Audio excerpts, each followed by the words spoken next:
When it's the dog days of summer, I like to think about what fall brings. Cool weather, some colorful leaves, and lots of mountain biking.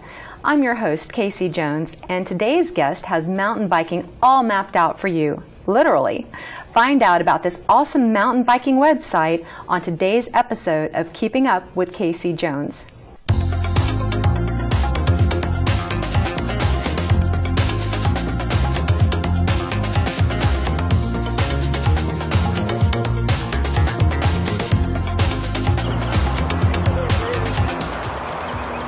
Keeping up? Yes!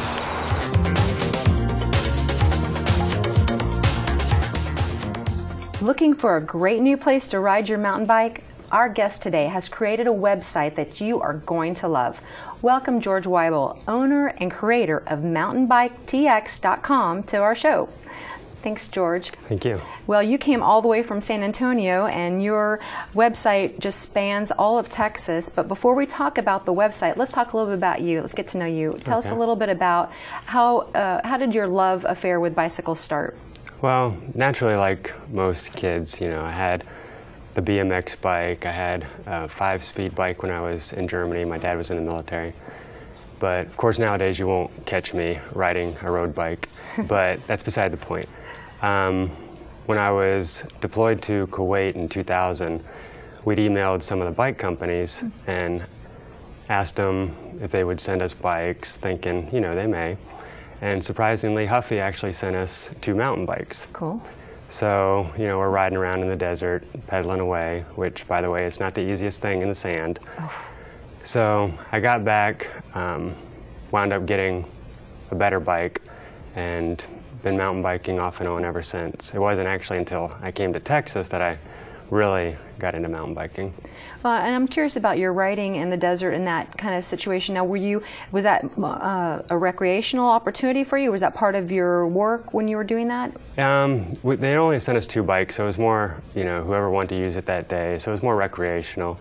You know, if we were going to the other side of the camp, you know, jump on the mountain bike as opposed to walking, for example. That was probably quite a little blessing, especially to get you in and out of the sun faster or something. Exactly. You know, hop on a bike, get to the next tent or whatever. Yeah. And you're over there with the military yourself? And yes. Tell us a little bit, just so for our viewers, which branch? I'm in the Army. I'm actually still in the Army. Still got a few years left. So actually June made 18 years in the Army. Excellent. That's a great accomplishment, and I know that we appreciate it, what you're doing over there, and thank you very much for supporting and, you know, protecting our freedom. Thank you. Thank you. So, and not only freedom, you know, at a political level or, you know, country level, but freedom to bike, you know, and to be able to have fun. So tell us about the website that you've created. Well, the website, Mountain Bike TX, or a lot of people, it's easier to refer to as Mountain Bike Texas, but then there's that misnomer that it's not spelled out. It is TX. It started out, like I said, when I got to Texas. That's when I really got into mountain biking and started looking online, find different places to ride. And it seemed like one website would have a couple trails, another website would have a couple others. So I started putting together a list of all the different places and then started adding how far they were from me. So if I had like a 3-day weekend, for example, I knew I could go to one that's further out than something that's more local. Then I thought, well, other people might enjoy this list as well. And then before I got to go any further in like posting the list to forums and stuff online, I figured out you could make maps on Google. So I put together a map that had all of them plotted out, and a couple people had questions like what the different technical ratings meant or what the icons meant.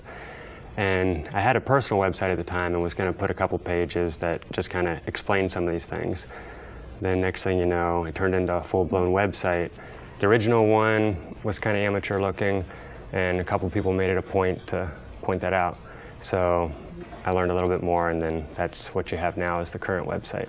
And so what did you use, what kind of technology did you use to make it, this final website? As far as software, I use Microsoft Web Expression, because it's, if you need it to do the work for you, it can, but at the same time you can, you know, do it yourself if you know how to. Very cool, very cool. So tell us a little bit, of course, the actual web address, where would they go to? It's mountainbiketx.com. Okay, so our viewers, if they happen to be close to a computer, can hop right on. Exactly. We don't have the opportunity to really demonstrate right now, but maybe we can throw in some pictures. So if somebody was looking at the website, give us just a little idea what they're going to find when they get to that page, your first page. Well, when they get to the page, of course, there's a welcoming message and then upcoming events that are coming in the immediate future, like in the next month. For example, here in the Dallas-Fort Worth area, there's an event up at North Shore Trail called the North Shore Race that's put on by the Spinistry. So, you can look on there and see what's going to be in your area that's coming up. Anything we've added new, such as new pictures, trail reviews, can be listed there. But across the top, there's different drop-down menus. There's one for trails all throughout Texas, then one for bike shops if you need to find a bike shop in your area or somewhere you may be going, along with different associations and clubs. So if you want to get more involved, you know who you may contact. And then we have other resources that are either specific to Texas or more general as far as mountain bikes concerned. And then there's another option where different ways to support the website. Excellent, excellent. So that is a good thing because you're putting a lot of time and effort into this, and you probably don't have some super big backing. So every little bit helps. If some people really enjoy the website, they can make a little donation. Thank you. Kind of like you would if you were buying a map, maybe $3 to $5 or whatever. And then maybe if some of the bike shops want to support. And, exactly. And be able to, and then so besides the support button, getting in contact with you that way, what about just contributing content? Like, let's say I found a nice little trail somewhere and I wanted to share it. I'm assuming that there's a way to do that. There is. There's a couple different forms on the website that one can fill out for a new trail, a new bike shop that we may not have listed, or anything else, or just want to make a comment. And on the support pages, we do list everything from simply telling a friend about the site to actually sponsoring the website, and anything you can think of in between. Email and pictures, trail review. Maybe we may have something that's incorrect on a trail listing, and they can say, hey, actually I think this is how long the trail is, or etc. About how many trails do you think you have on your system right now? We actually have just a couple over 160 that are legal. Okay, I see. Yeah, we try not to list any illegal trails. Sure, it's very important that we stay on the trails so that we don't tear up the. And I'm sure some places are real delicate, and we don't necessarily know. Very true. What's protected and what isn't. So staying on the trails is a good thing, definitely. Exactly. Yeah. Okay. Cool. Yeah. As a matter of fact, I enjoyed getting to check out some of the trails that were listed, and I really had a great time finding that there were things close. And it's kind of fun because it gives you a place to go. Okay, well, let's, I guess I'm one of these checklist type person. Okay, let's start at the, okay, checked off that one, and part of it had to do with a contest that you had started to launch the website. Tell everybody about that, and are you planning on doing it again? And how did it? What were the results? Tell us about that contest. What was it called? The Texas Road Trip Challenge, and actually this is the T-shirt from it. What it was is, it was to celebrate essentially our 1 year it being a website, and it's kind of like our anniversary or birthday, if you will. And during a 5-month span, it was, in a nutshell, whoever hit the most trails during that time won. And participants would upload a picture of themselves along with the flyer for the contest, so we knew they had recently been there.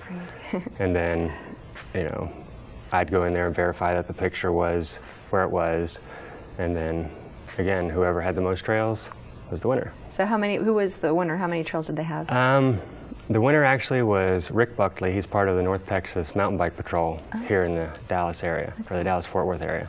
And he wound up hitting about 61 trails, if I recall correctly. Okay, well then I'm not so bad at all, because I was not going to get close to that. That was a lot. Yeah, I had a feeling that there was probably somebody that really had a lot of time, that was really into, did mountain biking part of, was a park ranger or something. Yeah, he was smart about it, because he would come down to Austin, hit several trails over the course of a weekend, so on and so forth. Excellent. We do plan on doing it again. I was actually going to do it again this year, or actually starting next year, because we want to start earlier in the year, so it was a little cooler than July is when we started it last time. But being in the military, I'm actually getting ready to go over to Korea for a year in about 2 months. So the site and everything will still continue. People can still submit material. Obviously, coordinating a contest is kind of going to have to be put on hold. Sure, sure. So I guess volunteers would be another thing. As you grow this, you could kind of look for people that you could build a bond with that would be interested in carrying on and helping with things like this. That might be something that you'd be open to, I suppose, if you had somebody that would willing to help coordinate things like this. And there's several people that have been around since the beginning that have helped, you know, look over the site, submit content. Two friends of mine actually, there's an event for the Boy Scouts in October, which they had invited me to come out there, set up, and maybe show some like trailside maintenance, changing a flat type stuff. Unfortunately, it falls on the day after, or the day before I'm supposed to be in Korea, but they're going to go there and represent the website and everything for me. Very nice. And where's that event going to be? That's going to be at Texas Motor Speedway in College Station. Oh, okay. That's fun. Yeah, the Boy Scouts, they've got I think they have a patch. They have some kind of a bicycle patch, so I guess that's probably what they'll be doing. I think so. And it's actually like the second largest national event, so it's supposed to be pretty big. So I'm kind of disappointed that I won't actually be there.